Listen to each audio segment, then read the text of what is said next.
Welcome to Macon Memories, an oral history project at Randolph-Macon College. I'm Lynda Wright, and today is June the 20th, 2008. Today I'm interviewing Dr. Jerome Garris, who was Dean of the College from 1984 to 1998, and we are at the National Archives in College Park, Maryland. Dr. Garris, can you tell me how you happened to come to Randolph-Macon College? Well, yes, I can. I knew the president of the college, Liddell Payne, because we were colleagues at Claremont-McKenna College. And one afternoon, I was out cutting my lawn, and Liddell walked down the street, saw me out cutting my lawn. We got in a brief conversation, and he indicated that he was looking for an academic dean, and he had wanted to talk to me to ask me whether I'd be interested in applying for it. I said, well, I hadn't thought about it, but he might have caught me at a good time. Because I had been thinking about stepping down as Dean of Students at Claremont-McKenna College and simply returning to the faculty. I had done that job for 7 years, and I felt it was time for someone else to do it. I think he spoke with several other people at Claremont-McKenna about coming to Randolph-Macon, so I wasn't the only one with whom he had a conversation. But in any case, I did apply, as it turned out, and came out for the interviews and wound up being offered the position. It wasn't a difficult move because, as I say, I was already planning on making a change in what I was currently doing. And moreover, my wife and I had both lived in Virginia on previous occasions near Washington, D.C., because I did a lot of research and ran some programs in Washington during the summer, so we were somewhat familiar with Virginia. And I thought Randolph-Macon looked like an interesting college to join. It was a liberal arts college, and that's where I'd spent all of my career, with the exception of 1 year teaching full-time at UCLA. And so it seemed like a reasonable place to come and to raise our two sons, and indeed it turned out to be so. What was it like moving from California to Ashland, to a small town in Virginia? It's pretty easy. I mean, although the Claremont colleges are in a suburb of Los Angeles, it's kind of a small town atmosphere. Claremont in those days probably had about 25,000 people. Ashland is considerably smaller, but it was easy. People were friendly and welcoming, generally, to have us there.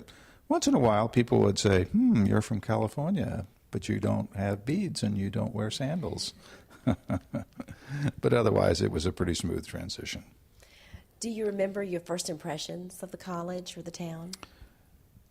Yes, my first impression was when I came out for an interview, and I came from Southern California, where the weather was probably, I guess it was probably in November or something like that. And the weather was probably in the 70s in Southern California. I got to Ashland, it was snowing. Which I thought was a little different. However, my wife and I had lived in Sweden for several years, and so we were familiar with snow, but that was a pretty substantial change. My first week at Randolph-Macon, after I took the job, though, was kind of an unusual one, because I started work on a Monday, and on Wednesday I got a phone call. This is a rather sad story. I got a phone call from the wife of a faculty member who had just retired the end of the previous academic year. And she said, I can't find my husband. He's left, and I'm worried about him. He seems depressed. So we went looking for him. She said, I think he's on campus. And I contacted campus safety, and we tried to find him. And eventually we did find him near the tennis courts. He had taken a pistol with him, and he shot himself. And so another security officer and I found the body. So my first introduction to Randolph-Macon was a rather intense introduction to a situation that I wasn't entirely prepared to deal with. But having been a dean of students, I had also dealt with death among students on occasions. But it was kind of a sort of a damper for my initial contact with the college. And I probably remember that more clearly for the first few weeks than almost anything else that occurred.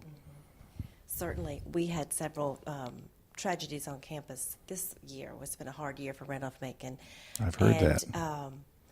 I think then the spirit of a community really comes out in that time. So you might have learned a lot about Randolph-Macon in those first few weeks because Some of that. things. Although, remember, this was in the summer, so most of the faculty and all of the students were gone. So it was a fairly quiet time. When you think back, do you remember what the 2 or 3 top priorities of the college or the president were when he called you to Randolph-Macon?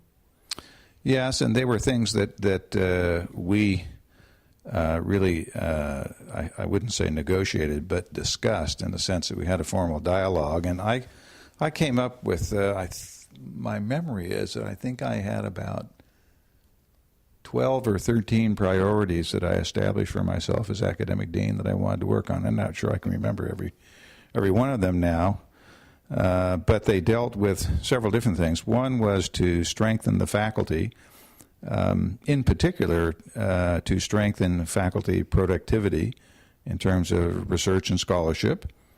Secondly, and allied with that, to strengthen the expectations for tenure and promotion above and beyond where they had been historically and even where they were at that point in time.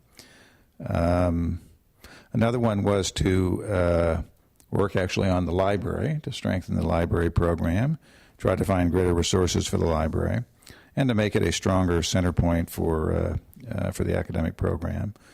A third one was to create a stronger sense of frankly, a stronger sense of community among the faculty themselves, but also in relation to the administration.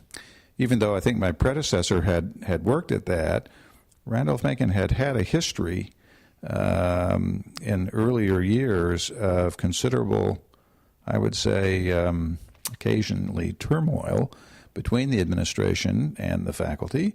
And there were still deep, I think, reservoirs of concern about administrative actions and decisions when I came to the college.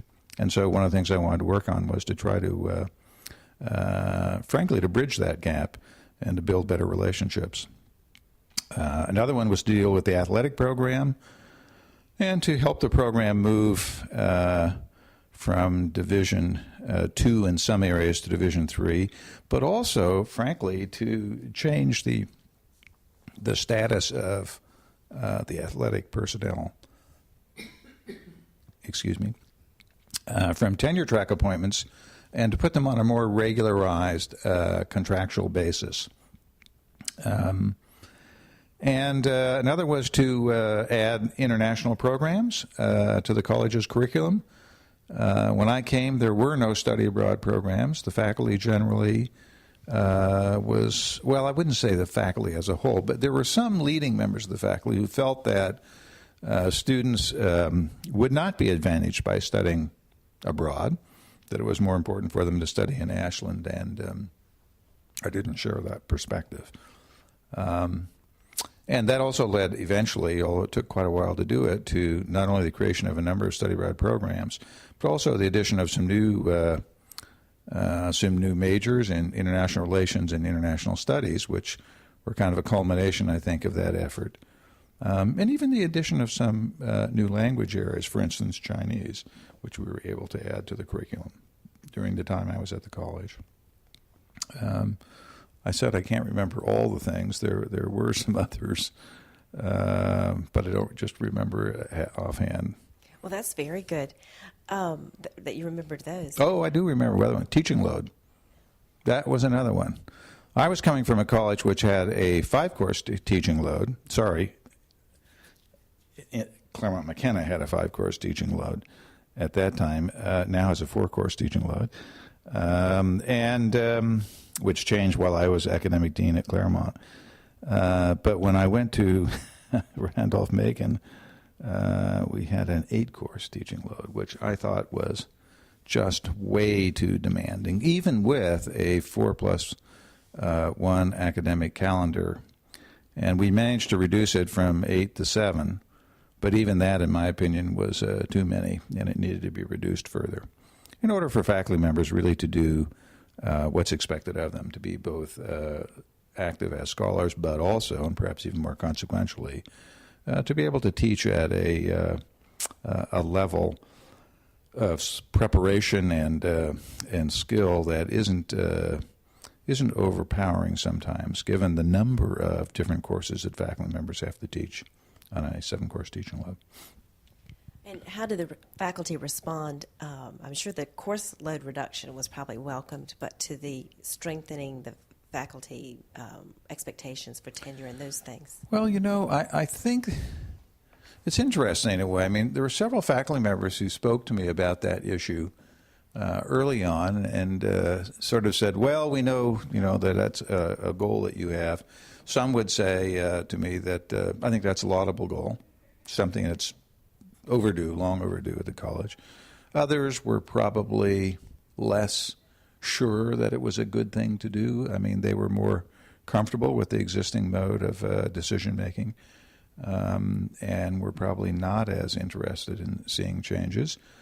And it depends on the individual faculty members themselves. It's hard to characterize, or would have been hard to characterize the faculty as a whole, but one of the first decisions that I made in my first year was to essentially disagree with the faculty, a committee on the faculty, which was our APT, Appointment, Promotion, and Tenure Committee, and to recommend against tenure for 2 faculty members, one in sociology and one in mathematics. That was a controversial decision, and I knew that it would be, but I felt it was important. One decision was made because the faculty member made it clear that she had no intention of conducting any scholarly research at all.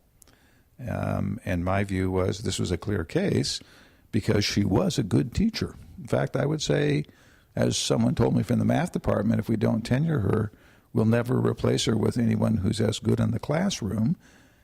And I think that was an accurate perspective. But if you're going to build a stronger faculty across the college as a whole, you've got to have faculty members that are active in their disciplines, or they will fall behind over time. And while their teaching may appear to be effective and interesting to students, ultimately it's not going to be as effective as it can be if they stay active in their professional areas. So the board backed me up on that one, so did the president. A couple of board members said, I disagree with you, but I'll support you, which was encouraging. And I guess that was the important signal that I needed to make as an academic dean, that my expectations, at any rate, for improving the faculty, I could deliver on. And the fact of the matter is that from then on, I think faculty members got the message that I was trying to communicate, and that the demands that we would place on faculty were not going to be overwhelming, that they in fact would be able to meet the expectations without having to work 24-hour days, 7 days a week, at least in most cases. Thank you. I wanted to ask you about if you reduce the course load. In order to do that, I guess you had to hire more faculty. We did have to hire some. We had to come up with a plan that would permit us to essentially maintain the current curricular program, but also permit that reduction in courses. And there are some ways we did that. You don't have to add people in every department to drop courses. And also meant that there would be a slight increase in class size, but I felt that the numbers were such that we could accommodate that increase. And I think actually it went very smoothly.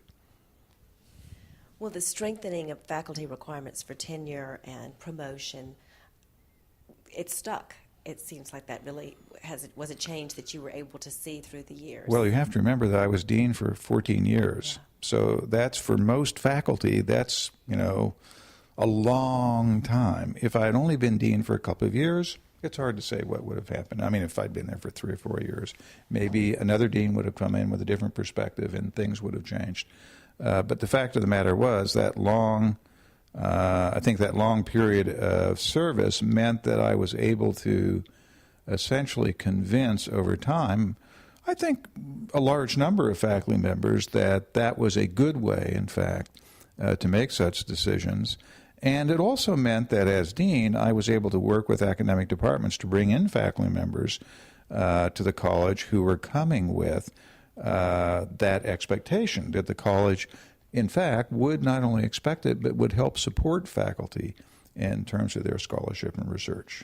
And we were very lucky to get a wonderful grant at one point, $1 million gift, to help add additional annual resources to our ability to fund faculty research projects. Because it was important to be able to provide faculty with some resources. It's one thing to say, well, you've got to do more here, but you also have to be able to deliver some support for them.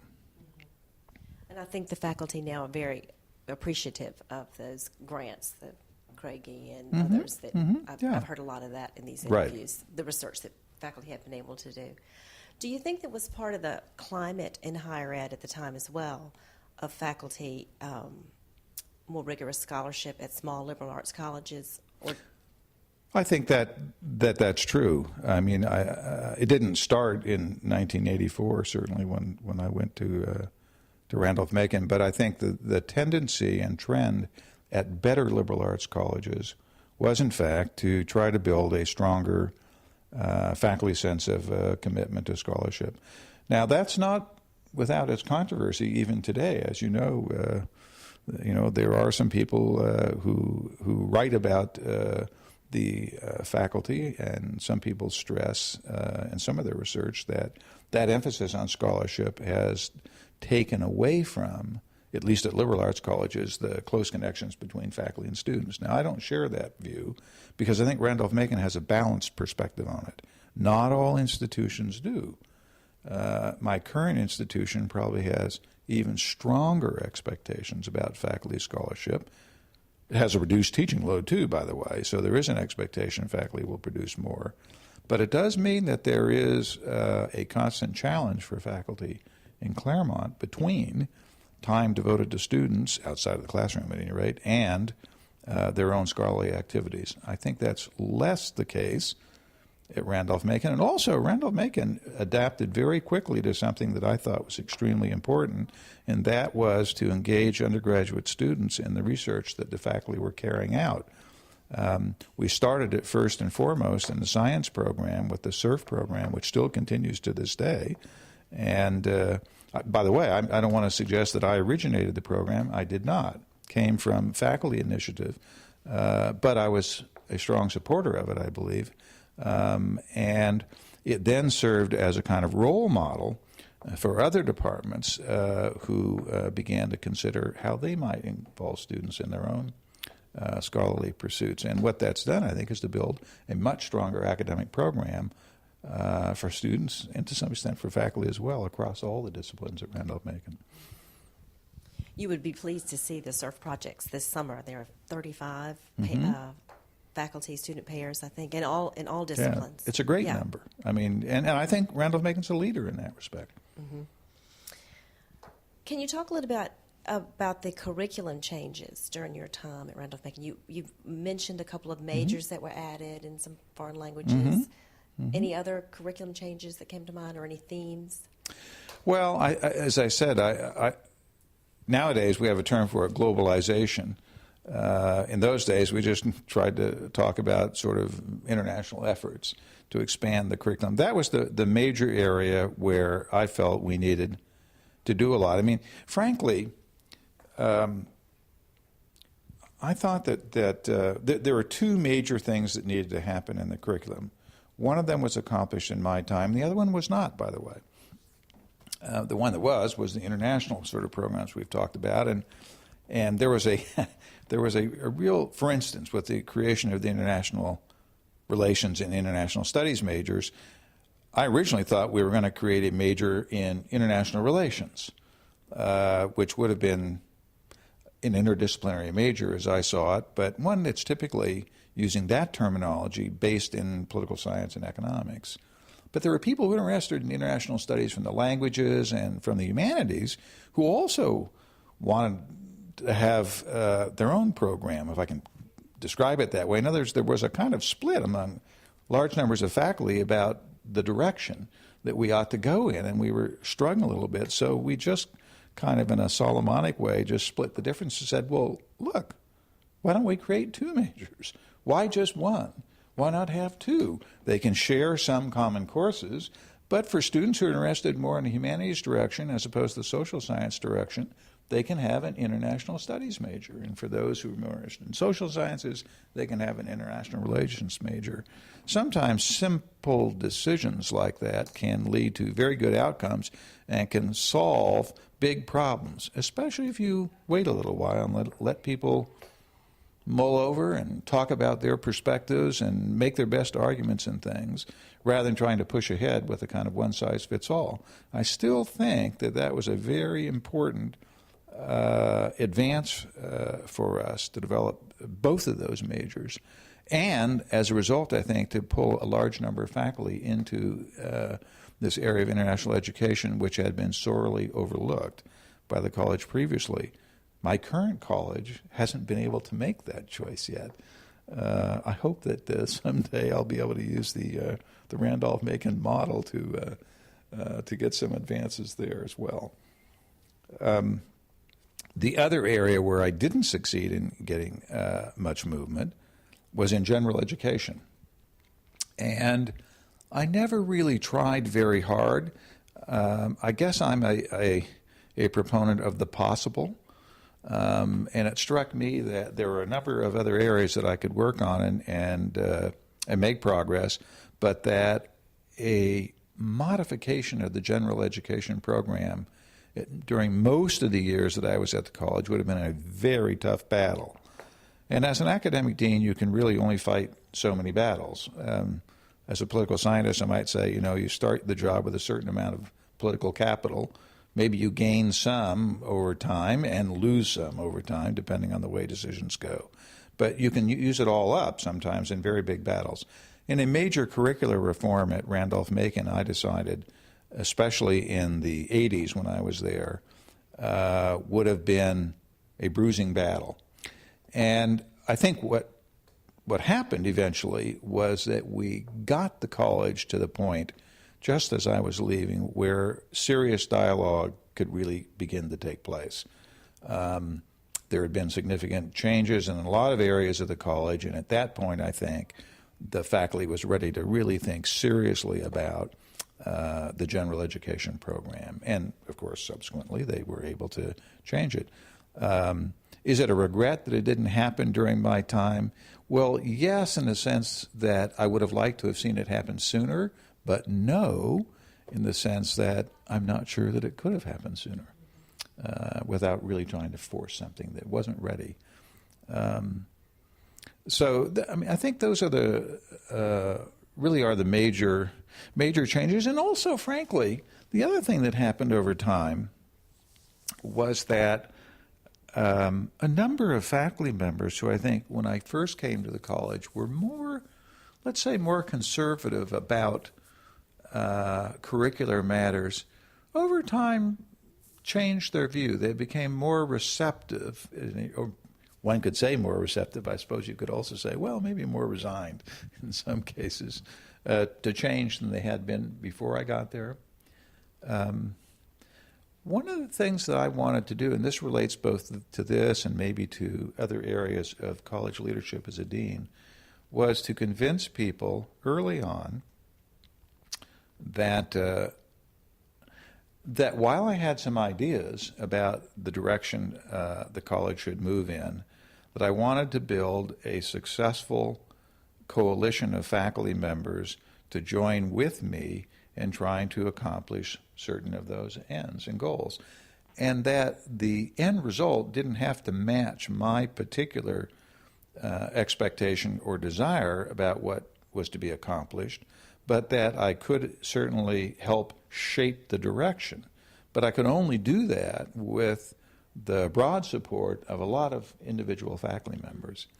And so one of the things I did when I first took the job over the first couple of years was, on the one hand, while I made some big decisions, I mentioned that non-tenure of two faculty members decision against the wishes of the elected faculty committee, I also had to convince faculty members that I was not a dictator and a fairly reasonable person, and that I was a good listener, and that I was interested in reaching decisions collectively.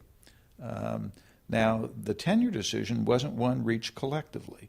That was something I felt I had to do to set a new tone. But once I made it clear that there was going to be a new tone, then I wanted to work with the faculty to decide, well, how will we get there? What will it be like? How can we cooperate to reach those sort of goals that we're looking for? And I think by the end of my time at the college, I really do feel that the faculty and I as dean had reached a method of decision-making that worked in a very strong collaborative fashion.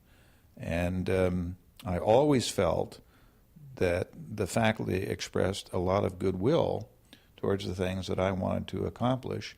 And that's the greatest satisfaction I ever had as dean of the college. And that is the sense that I had a lot of friends on the faculty, that we could talk about things realistically and without ego involvement that would prevent us from trying to achieve the best results we could. And that's one reason why I stayed as long as I did at the college. I had no intention of spending 14 years there as an academic dean. I mean, I thought that I would be at the college 5 to 7 years if everything went okay. And if the faculty didn't like me, then it would probably be a much shorter period of time. The fact of the matter is, I made the decision to leave, not the other way around. And I finally felt that it really was time for me to leave, that I had served the college pretty well, and that I had outlived my time in many respects. And it was time for somebody else to come with new ideas and new perceptions about how to move the college ahead. So that's why I left. Well, I think you'd be very pleased looking at the curriculum today to see that the groundwork that you laid is there for the new curriculum, but also the student research and the international studies are two of the three peaks of excellence, which is what they call the cornerstones of our new curriculum. And those are firmly in place and really something that we can build on. The third being internships. Yes. I don't know if that was developed at all during your time. Not as I think not as dramatically as it has been since I left. And I'm glad that that's happened. I think that's an important aspect as well of a liberal arts education, to let students, test their skills and potentially their job interests in the real world. And I'm glad to see that that's happened. And I think the January term is an ideal format for internships. I think that's why it's been able to thrive at Randolph-Macon, because the students have that time. We're talking about your work with the faculty and the committees, and you were saying how you had to build to get those to work. Can you talk about the faculty governance system and what it was when you got there and how that evolved during your time? Yeah, well, I mentioned earlier that I came into a situation in which there seemed to be some lingering potential. I don't mean actual hostility. That would be an exaggeration. But you had to be very careful about the way in which you made decisions and who you included when you were thinking about making decisions, or you could quickly scratch the surface inadvertently and discover that there was a residuum of real concern about administrators. And so one of the things I did, by the way, that relates to that is I almost never used the personal pronoun. I almost never, as dean, and this is true when I've been dean at the faculty in Claremont too, I almost never used the term I. I always say we. Now that's symbolic for me at one level, and for others maybe, but it's also operational because I really do want to make decisions collectively and collaboratively. And that wore well, I think, with the faculty. I mean, they really wanted to be involved in making decisions at the college. They wanted to be consulted by the dean and the president. They wanted to be in on the takeoff, as the expression goes, rather than just on the landing. And the faculty at Randolph-Macon, in many respects, is well organized to be involved heavily, I think, in faculty governance because, first of all the committees are elective. That's not true at all colleges. And that was important, number one.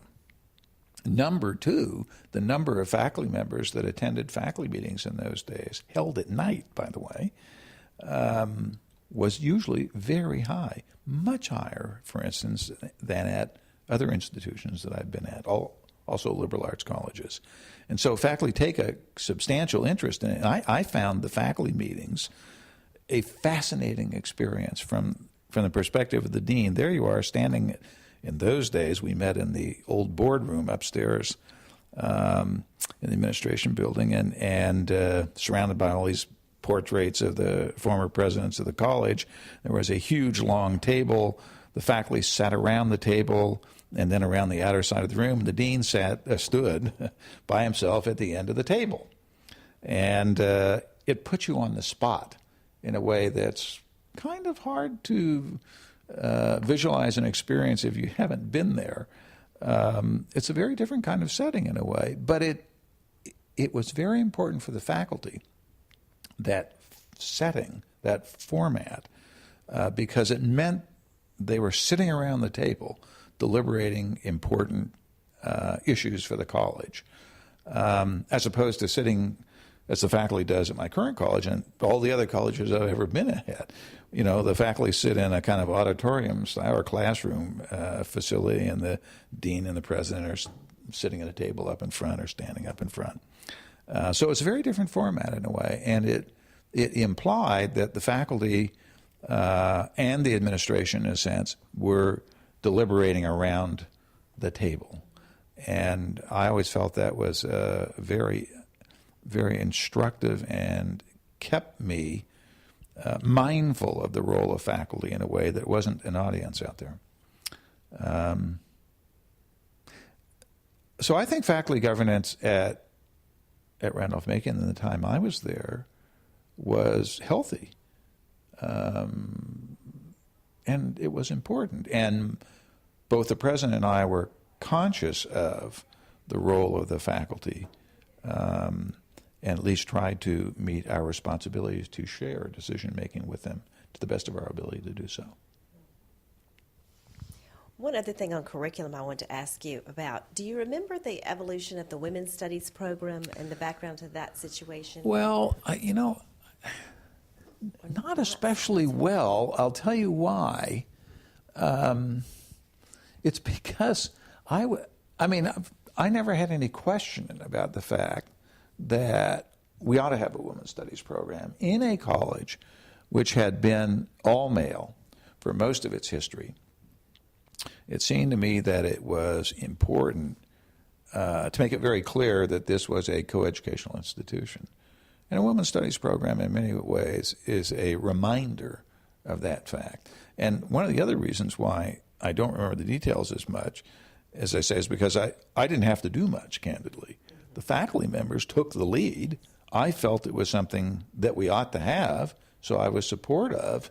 But it wasn't one of those issues where I had to sort of struggle to try to build a coalition of faculty around the program. Moreover, I remember I gave the opening address. I talked about the women's movement in Sweden and made some comparison with the women's movement in the United States. And so I spent more time thinking about that talk, which was really turned out to be a paper that I did about anything else. So maybe that's not the best way to think about it, but I had a very personal involvement in it. No, that's good. Another thing that came up as I was researching your time at the college is the, I guess, evolution from an honor code to an academic integrity code. Right. And could you expound on that? Yes. Now, there's where my experience in California was somewhat different. I came from an environment in Claremont where, with one exception, Harvey-Mudd College, there are 5 undergraduate colleges in Claremont, all right adjacent to each other. The colleges didn't have honor codes. At Claremont, where I came from, we had a code of academic integrity. And the reason we didn't have an honor code was because we didn't think kids in the modern era could live up to it. And so our experience wasn't very good. And so I came to Ashland with sort of that notion in mind that I wonder if these honor codes really work. And there were 2 other considerations that bear on that, or maybe one fundamental one, and that is an educational notion.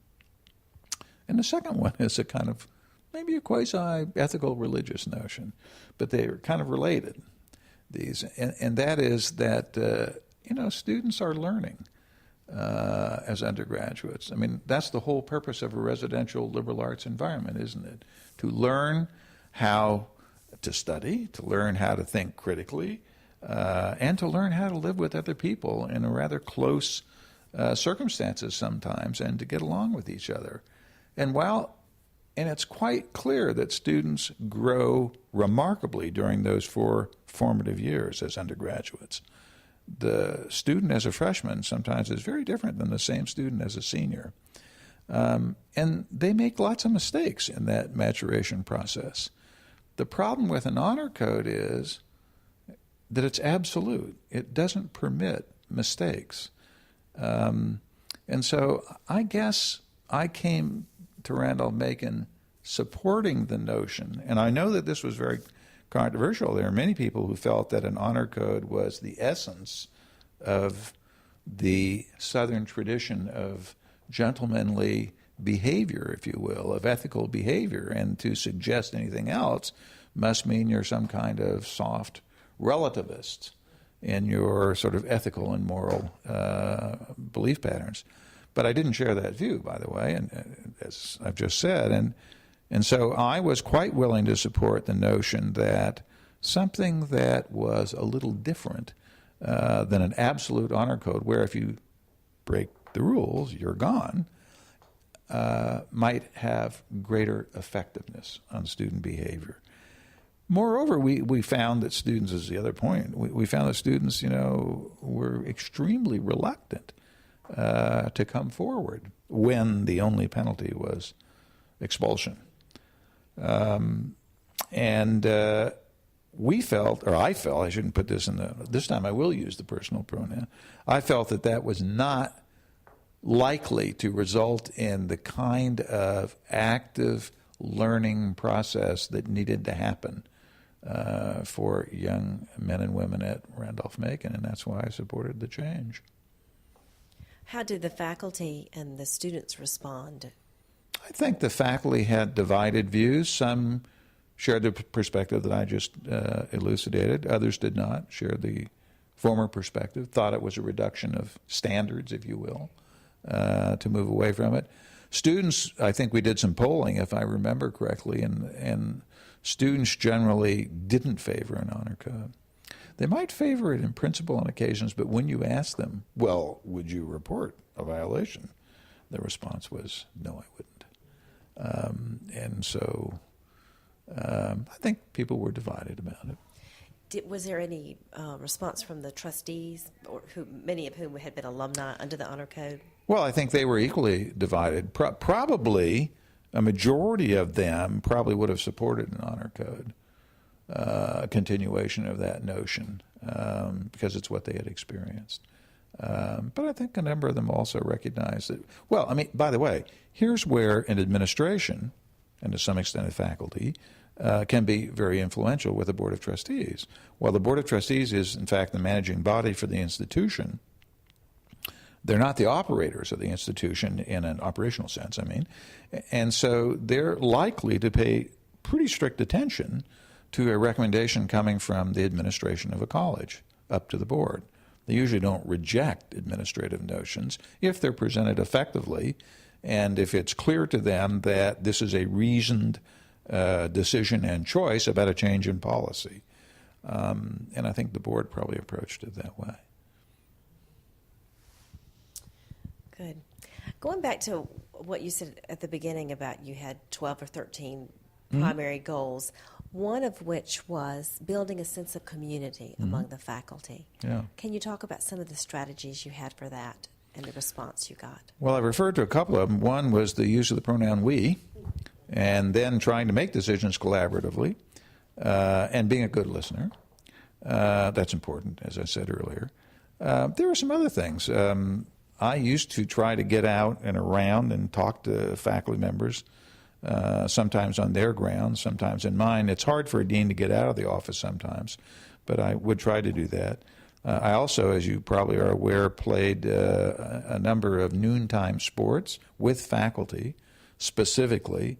That was a nice sort of combination, frankly, of my personal interest in getting exercise and reducing tension in the job personally and keeping my weight down. And secondly, getting to know faculty members in situations other than the sort of typical faculty situation. And I was a great supporter, although again, not the originator, a great supporter of what became for a number of years the Friday evening faculty family sort of game nights in the old gym.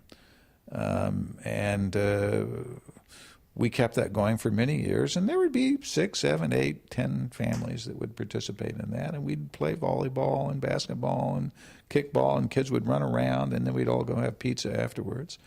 As I mentioned, I did a lot of noon exercising with faculty and was always open to any sport that I could at least come close to participating in. And I thought those games, I also participated, by the way, in intramurals. I thought those games were healthy for faculty. Gave a big party at the end of the academic year every year at our house, where we invited everyone and hoped that everyone would come, and got good turnout. Served very nice food, famous shrimp that people would come miles to eat.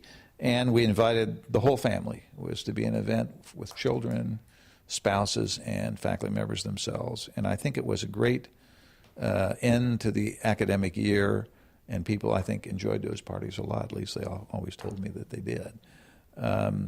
So some social events like that, outside of the normal sort of pattern.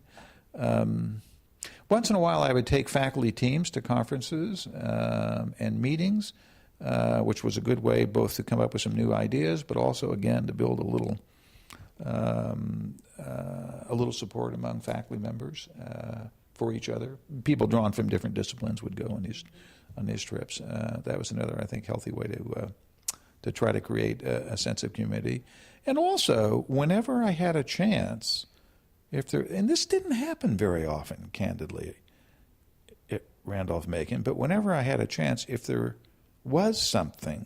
I mean, let me put this in a slightly different way, but it's the same point.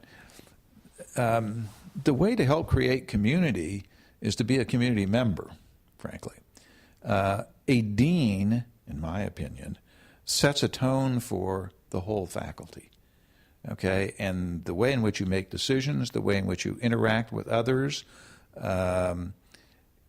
you serve as, to some extent, I don't want to overdo this, but to some extent as a mentor, okay? People watch everything a dean says. I used to think when I was dean at Randolph-Macon that I had to be so careful all the time, because just walking, into one building or another, walking across campus, everyone always wants to come up and ask you something and talk to you. And sometimes you say things that are, sort of offhand. 2 years later, a faculty member will remind you that you said X to me, and boy, you've got to search your memory banks like crazy. Did I really say that? When? Where? Under what circumstances? My point here being that you always have to be conscious that you're on. You're not off. Okay, you're always on. And that on means that you're also demonstrating to people, I think, a way to be a colleague in almost everything you do. So if you're a kind of grumpy, grouchy, distant person, you're probably not going to be seen as someone who's building a sense of, community and collaboration among faculty colleagues. And that's not my style. And I think, I guess I would say that it's worked for me in more than one institution, because it's also true where I am now. I think I can say that I have in a shorter time, obviously, that I've been there, as an academic dean, certainly. I've only been doing it for 3 years, but I think that I have helped to create a better sense of community among that faculty as well. I just think it's so important. I mean, colleges are made up of people. Liberal arts colleges, everything happens on a face-to-face basis. They're not huge organizations with, hundreds and hundreds of people who rarely communicate other than by email and memorandum or telephone. I mean, you talk to people directly. And so personal relationships become very, very important. And the way in which you handle those personal relationships can help characterize not just your relationships with others, but their relationships with others as well. Thank you. In the fall of 1988, you sponsored a faculty workshop entitled Race Relations on Campus, and it featured Dr. James Farmer, a civil rights leader. Mm-hmm. I was just wondering what prompted this type of workshop for your faculty development that fall, if there was, and what the follow-up was. Well, we used to do in fact, I didn't originate this. It had started by the previous dean. We used to do a back-to-school workshop for faculty every year, which I always thought was a pretty good idea, actually. It was another way, again, of getting the faculty together to talk about some things that were important or might be seen as important by the faculty. We didn't always ask the faculty what the theme was going to be, by the way, and maybe we should have. I can remember scrambling around the dean's office with Tom Porter and Bill Franz and Mike Wessels at different times when they were in the dean's office trying to figure out what's the theme going to be for next September. So we were always looking for one. Now, the fact of the matter was, we had some racial issues on campus, sort of indirectly. I mean, there were problems with the flying of the Confederate flag on certain occasions. At football games, things of that sort, for instance. There were some problems with the KAs when they had their Old South days with Confederate uniforms on campus. And we understood that from some conversations with African American students on campus that they didn't always feel that they were well received on campus. So it seemed like an appropriate time to try to do something that would help, again, shape greater awareness among the faculty.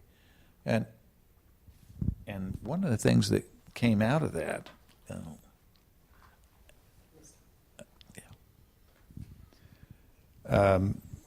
well, what I was going to say, changing the subject slightly, is I probably talked too long.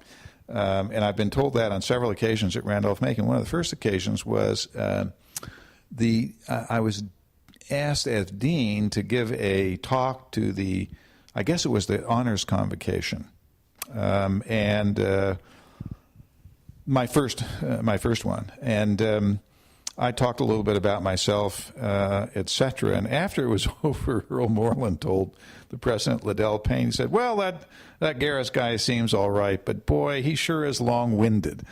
And so I remembered that because I figured, well, if J. Earl Moreland thinks I'm long-winded, I better be a little more careful about that.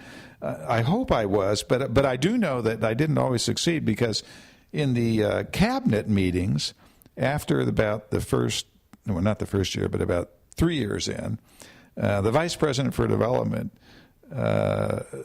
told the president the same thing. He said, geez, that Garris just talks on and on and on. What is wrong with him? And so I didn't succeed in taking Dr. Moreland's advice to heart, evidently. Probably in a, I always like to think that faculty members are programmed to talk for a certain length of time anyway, which is 50 minutes, but except at Randolph-Macon, where it's 60 minutes. That was one of the things I always thought was fun, by the way, because the faculty, when I got to the college, I've mentioned this obliquely in a couple of occasions, the faculty really have some very firm and fixed ideas about what should happen. For instance, faculty meetings had to be at night. And when I suggested changing them to make it easier, it didn't go over very well. People really didn't want to change it. And that notion of 60-minute hours, most colleges use 50-minute hours, right? Well, Randolph-Macon faculty, we've done it this way for a long time, and we're not about to change to 50-minute hours. And there were a number of occasions when you could run into things like that, where the faculty were reluctant to change things. And frankly, those weren't critical factors, and so I wasn't going to run up, tilt windmills and those kinds of things. There were others, on the other hand, where you could begin to see the light of day of some change, and those are ones where I put my efforts in. Well, just to wrap up, I was going to ask you what you think the strengths of Randolph-Macon College are, or were when you were there. Well, they're the strengths that most liberal arts colleges have. For the whole time, practically, that I was at Randolph-Macon, as we talked about admissions efforts to strengthen the student body, the entering students and things, we tried to grapple with. So, what is it that's really, distinctive and unique about Randolph-Macon? And the reality was, we couldn't hit upon a single factor that's really special about it. Now, that does not mean that it isn't a special place. What it says is that what's special about Randolph-Macon is a confluence of things, not a single factor. And let me make a contrast with my current institution. What's special about Claremont McKenna College is the fact that in its curriculum it emphasizes economics and government, not to the exclusion of other disciplines, but overwhelmingly so. So in our economics department, we have 27 faculty members in a college that has 1,150 students. It's about the same size as Randolph-Macon, right? That's the size of 5 Randolph-Macon departments. So when anybody asks, well, what's special about that college, we can say, well, our mission is to, train people in public policy, things of that sort. It's hard to do that with Randolph-Macon, but it's the confluence of things. This, in many respects, this interesting, almost kind of bifurcated notion of the tradition of a college that's, now I've forgotten how old it is, but it's be celebrating its 150th anniversary not so long, right, down the road. It's a very old institution, and it's got a lot of traditions, some of which I referred to a few moments ago, that people don't want to change. And yet at the same time, I'm struck by the fact that it's a college in which many members of the faculty and even administration are willing to consider, within that context of traditional notions and values, new ideas and new ways of doing things. It's a rather unique blend, if you will, and I think that makes, frankly, for a very healthy environment. Secondly, there's really good spirit, I think, at Randolph-Macon among the students and among the faculty for that, and the staff as well. People feel good about their environment. They relate well to each other. It's an environment in which people are caring about each other, and that's an important aspect of what makes it a successful place, I think. And the fact of the matter is, as I said at one point earlier in this interview, people are really, really important in smaller residential institutions. And Randolph-Macon has always, at least the time I was there, and I think this is still true of it, probably has a very strong academic program, one that's stronger in many respects than the reputation of the institution would presume. I mean, if you look at, U.S. News and World Report rankings, it isn't where it should be because it's really, during my lifetime, it really hasn't had the resources that it needs.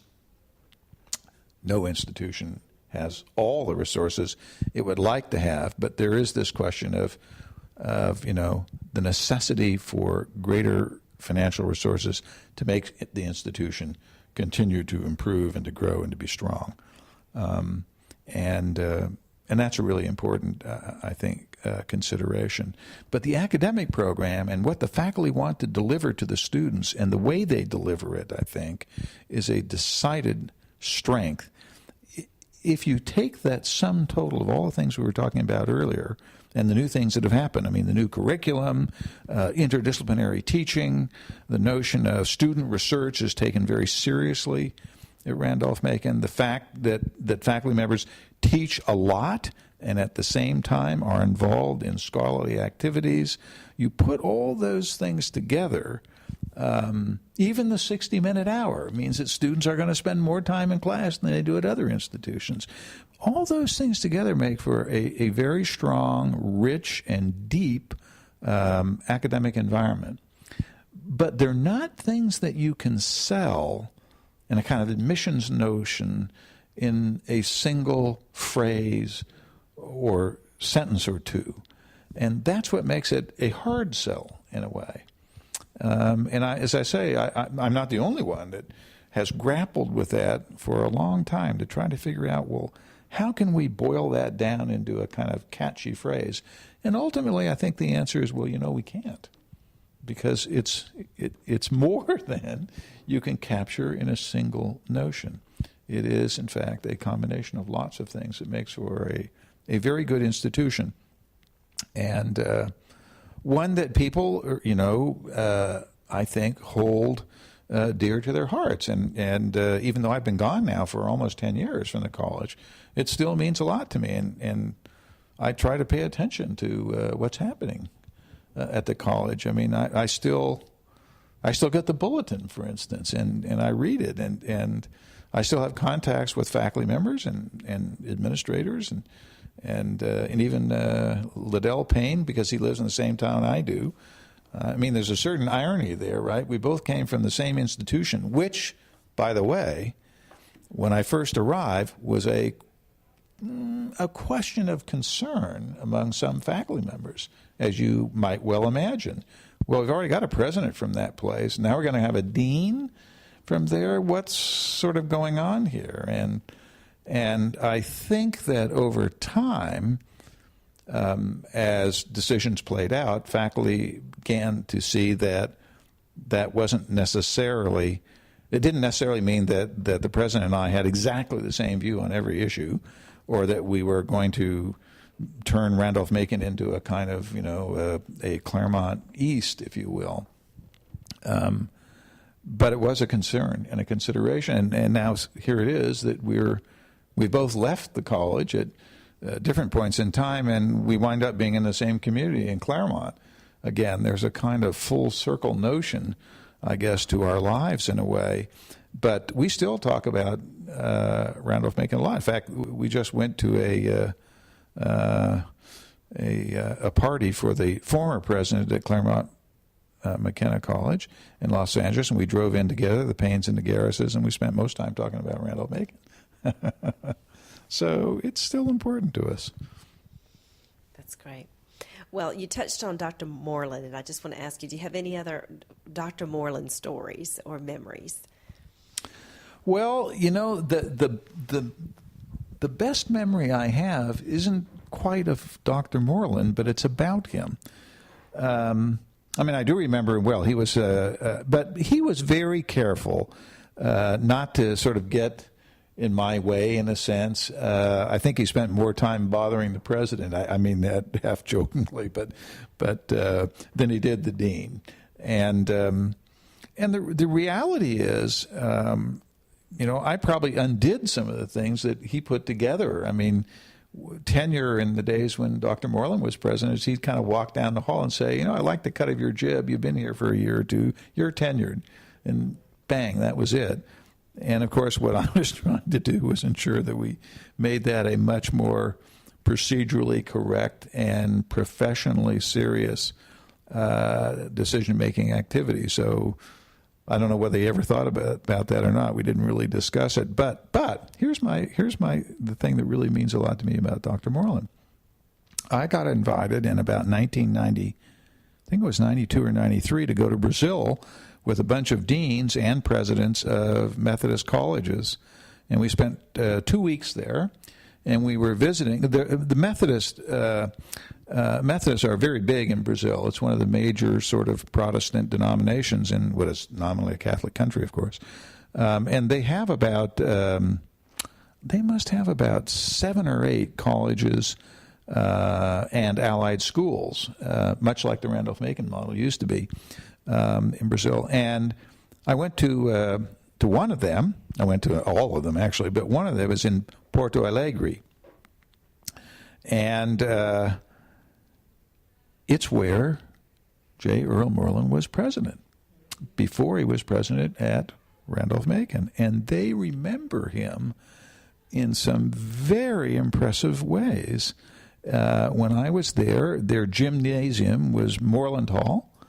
And you could mention the name Moreland, and most of the students there and almost all the faculty knew exactly who you were talking about, and could even tell stories about his days when he was the leader of that institution. And that was one of the most impressive things I ever ran into, because I realized that this man had not only a legacy at Randolph-Macon of leading the institution for probably longer than anyone else, I think, in history, but in addition had the legacy of leading this institution an entire hemisphere away, at the southern tip, really, of Brazil, practically, in a very different environment and a very different culture, and was still regarded with considerable esteem. And they have a portrait of him, in fact, in the administration building, a major portrait of him. So that was a connection that I'd never really experienced before, to realize that someone had made such an important impression in 2 different institutions of higher learning. And in that sense, I'm sorry I didn't really get to know him better during the time that I was at Randolph-Macon. He had already passed away by the time I went to Brazil, of course. I would have loved to have talked to him more about his days in Brazil. He was an amazing man and really kept the college on track in some tough times, I gather. Yes, yeah. I think he did. Yep. Yeah. Mm-hmm. Well, what do you see as Randolph-Macon's biggest challenges as you look ahead? Well, candidly, it's a challenge that both President Payne and I grappled with the whole time we were there, and it remains a challenge. It was a challenge, I think, for his successor and for mine as well, and continues to be a challenge, and that is to make the institution one of the premier liberal arts colleges in the country. We strive mightily to improve the faculty, its level of professionalism and its skill and its ability, and also at the same time to improve the quality of the student body and to make it more competitive, and to draw students more broadly from the region and, for that matter, even nationally. And I would say that struggle will continue in the future. I don't think the college was where we felt it should have been when we were there, and it isn't now. And that's not a criticism of the leadership of the college, either self-criticism or otherwise, but it's the reality. Randolph-Macon, I think, has the potential to be a much stronger place than it is. And maybe ultimately financial resources have something to do with it. I mean, the college's financial resources have improved substantially in the last decade. But I'm now at a college, and was before I came to Randolph-Macon, that's very young, in contradistinction to Randolph-Macon, was only founded in 1946. And admittedly, it's part of a consortium that's pretty strong. But what made that college really powerful was two things, I think. One was its specialized mission. Well, Randolph-Macon doesn't have a specialized mission, and it doesn't intend to. But that specialized mission helped the college to attract really strong but focused students. And the second one is finances. I mean, the college, Pomona College, which is one of the other Claremont colleges, as you may know now, really does have, I think, the largest endowment per student of any college in the United States. Pomona has about 16 or 1,700 students, and it has an endowment of about $1.4 billion. Now, you can do some things with those kinds of resources that other institutions can't do. And I'm going to make a comment about that in a moment about Randolph-Macon. And the college I'm with now lost $300 million in the financial setbacks. We had the largest loss of any significant strong institution in the nation in the mid-2000s when the market turned down because we were heavily invested in equities. But we're back up now to about $500 million. And we just got a $200 million gift, the largest gift ever to a liberal arts college in the United States by probably about 50%. So, that'll be paid in over a number of years, but probably 10 years from now, the college will have a $1 billion endowment. Okay. Now, Randolph-Macon isn't in that class. If you look at all the really powerful schools in the United States, they've all got one significant difference, if not several, from Randolph-Macon, and that is lots of money. So Randolph-Macon's got the programs, it's got the faculty, it's got the history and the setting. It's in a great place, by the way, good location, but it hasn't got the financial resources to really make it a powerful player. When I look at places like the University of Richmond, for instance, when I came to Virginia, Richmond had really just started becoming then a powerhouse. And it was because of a major gift that they used very wisely. So I always felt that what the college needed more than anything else was a big gift. Now, let me make one other comment that relates to that from a slightly different perspective. When I made the decision to leave what was then a relatively rich college to go to Randolph-Macon, a relatively, let's say, not poor, but unrich college, I did it consciously and openly. And I actually told my spouse, one of the reasons I want to go to Randolph-Macon is I want to see what it's like to be at a college that doesn't have the kind of resources that I had in Claremont, because it must require different kind of decision-making in a way. And the answer is it does. And the difference is this: it's hard at a place that doesn't have resources, but it forces you to be smarter. Okay? It really does. If you're going to accomplish things with small amounts of money, you've got to be clever to get it done. And when you're at an institution that has a surfeit of resources, on occasions at any rate, you don't have to be as smart or as astute. If you want to do something, you can sort of do it because you can always find, well, that's an exaggeration, but you can frequently find the resources to do it, okay? And so you don't have to be quite as clever. The thing that Randolph-Macon did for me, therefore, was forced me, I think, to be a more astute and more clever about how we were going to accomplish the goals we wanted to accomplish. When we reduced the teaching load, we couldn't hire, 25 new faculty members.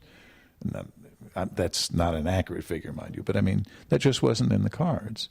And when we developed the research program for undergraduate students, we had to do it with a minimum of financial resources. Now, what it means, therefore, is you have to ask a lot from your faculty, because you can't pay them with new resources to do new things. And in that kind of an environment, it requires them to be willing to give more of their time, certainly, but more of their creativity to the institution to see it move ahead. And I think that's a real strength for a college like Randolph-Macon. I just hope that someday it won't have to be quite so clever, because it'll have the resources to help build a stronger base environment for the institution. And I'm glad to see, by the way, some of the new building projects that are going on, because I always felt when we built the Brock Center that one of the things and the library for that matter, when we built the new library, incorporating the old one within it, we were building structures that were designed for the future and also were designed to be, and I don't mean this in a casual way, showpieces. I mean, we wanted the library to be something that you would walk into and say, wow, that's pretty neat. I can imagine myself in this library. And the same thing is true of the Brock Center. You can walk in there and a prospective student can say, oh, I can see myself exercising in here. And that's important because in order to attract strong students nowadays, you've got to offer not just the academic program, but the co-curricular program as well. And the more able the college is to build up its physical resources to make itself more attractive to prospective students, the more likely it is to be able to attract stronger students to the college. So I'm glad to see what's going on there. Yeah, I think you will be pleased to see the results of the master plan that's going on now. Right. And as one faculty member who I interviewed in this project said, that he felt the best days of Randolph-Macon were ahead. Oh, I think that's quite possible, really, yeah. Really positive thing to. Mm-hmm. Well, any final comments or reflections? Well,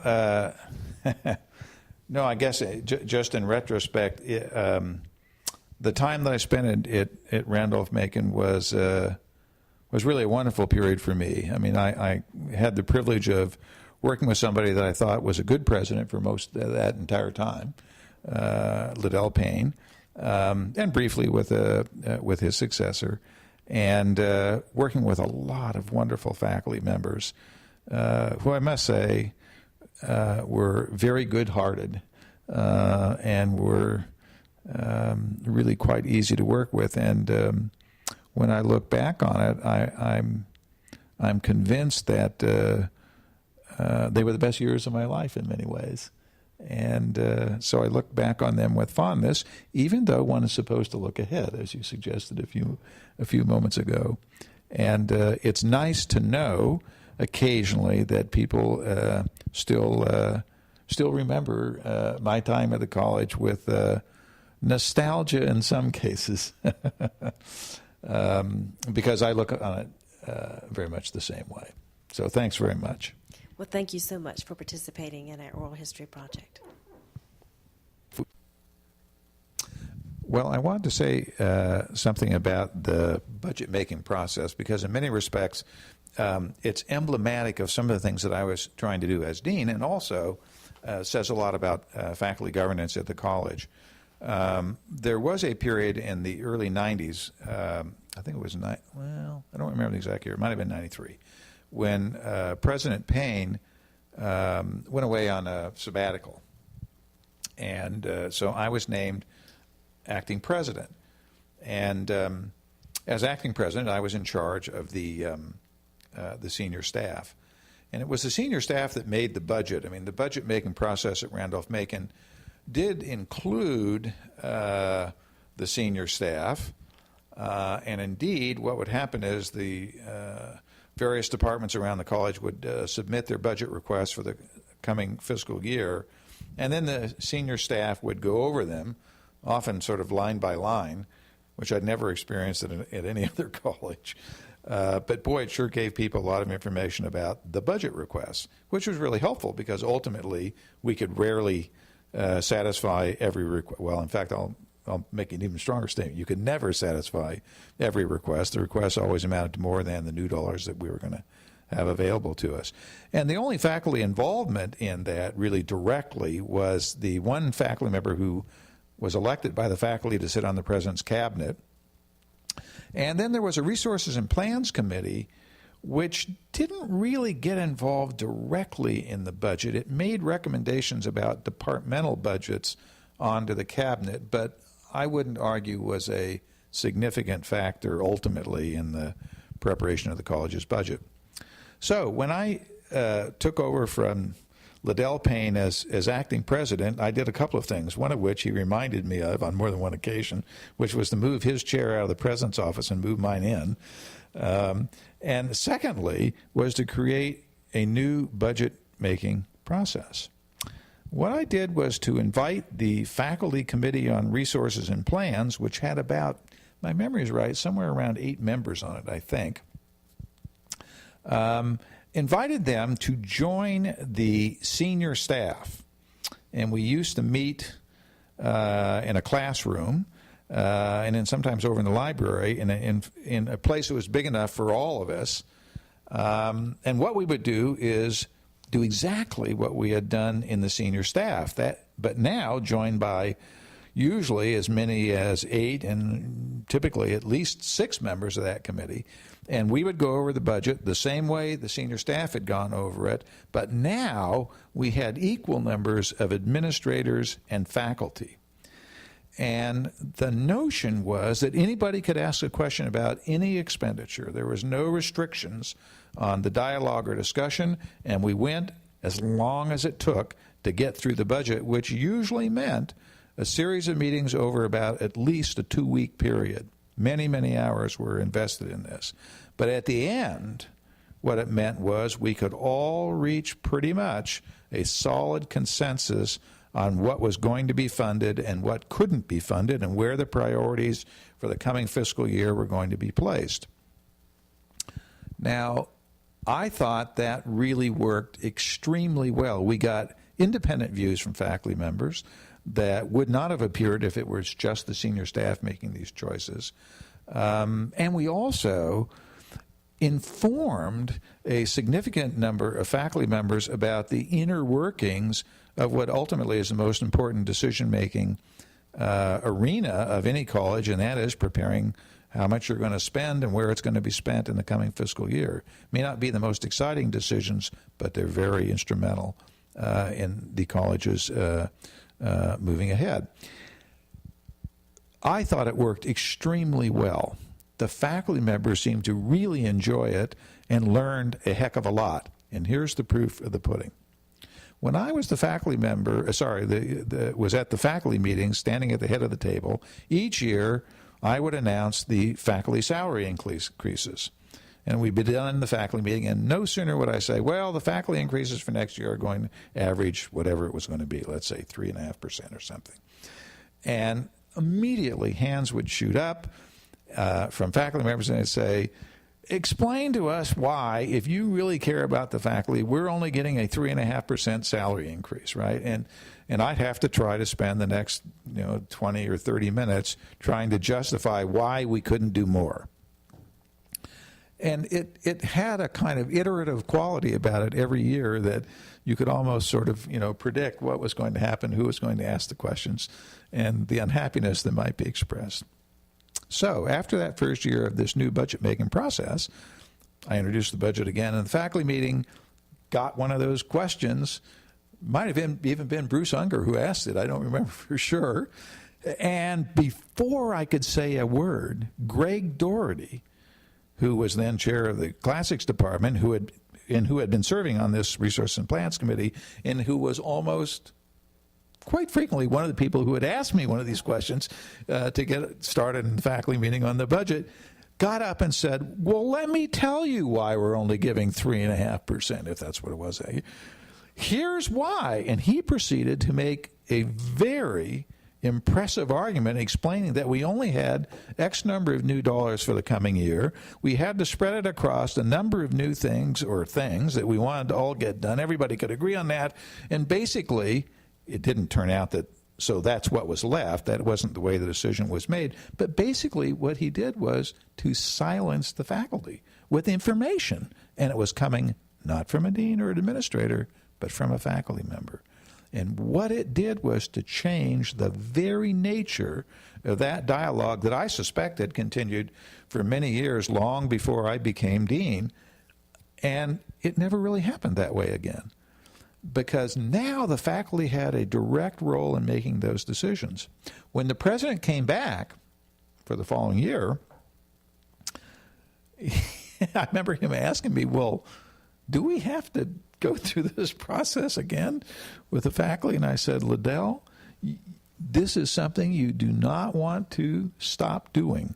This will work in ways that will, and I may have not said warm the cockles of your heart, but will work in ways that will stand us all in good stead. And indeed, we did continue that process after he returned as president.